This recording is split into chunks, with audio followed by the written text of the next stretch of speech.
भगवान श्री कृष्ण की सरदर्द की कहानी। तो चलिए सुनते हैं। द्वापर युग में घटित कृष्ण और राधा की कहानियाँ कौन नहीं जानता। उस वक्त देवताओं में यह चर्चा थी कि राधा ही भगवान कृष्ण की सबसे बड़ी भक्त है। पर इस बात से एक व्यक्ति सहमत नहीं थे और वह थे नारद मुनि। वह अपने आप को ही भगवान कृष्ण का सबसे बड़ा भक्त मानते थे। पर देवताओं में राधा रानी के विषय में चर्चा सुनकर उन्हें जलन महसूस होने लगी थी। नारद मुनि के स्वभाव से भगवान कृष्ण भी अच्छी तरह अवगत थे। एक दिन नारद मुनि कृष्ण भगवान से मिलने द्वारकापुरी गए थे। उन्हें आता देख भगवान श्री कृष्ण अपना सिर पकड़कर बैठे गए। मुनिवर ने उन्हें देखते ही पूछा, क्या हुआ प्रभु, आप यूं सिर पकड़कर क्यों बैठे हैं? उस पर द्वारकाधीश ने उत्तर दिया, मुनिवर आज हमें सिर में बहुत पीड़ा हो रही है।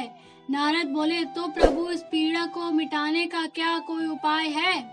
कृष्ण ने कहा, हाँ उपाय तो है। अगर मेरा सबसे बड़ा भक्त अपने चरण धोकर उसका चरण अमृत मुझे पिलाएगा तो मेरा सिर दर्द पल भर में ठीक हो जाएगा।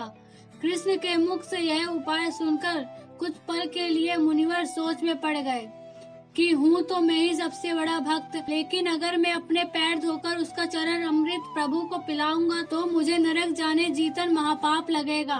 परंतु राधा को भी तो सब कृष्ण का बड़ा भक्त मानते हैं।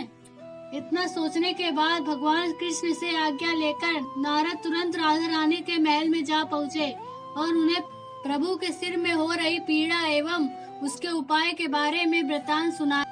वह सुनकर राधा रानी ने एक क्षण का भी विलंब न करते हुए अपने चरण धोकर उसका अमृत एक कटोरी में नारद मुनि के हाथ में लाकर दिया और कहा, मुनिवर मैं नहीं जानती कि भगवान कृष्ण की कितनी बड़ी भक्त हूँ, पर मैं अपने ईश्वर आराध्य को पीड़ा में नहीं देख सकती।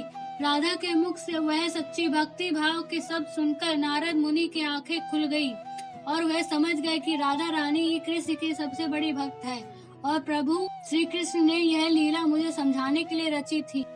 तो दोस्तों, आपको यह कहानी अच्छी लगी हो तो लाइक जरूर करना, सब्सक्राइब करना मत भूलिएगा और कमेंट में जय श्री कृष्ण जरूर लिखना।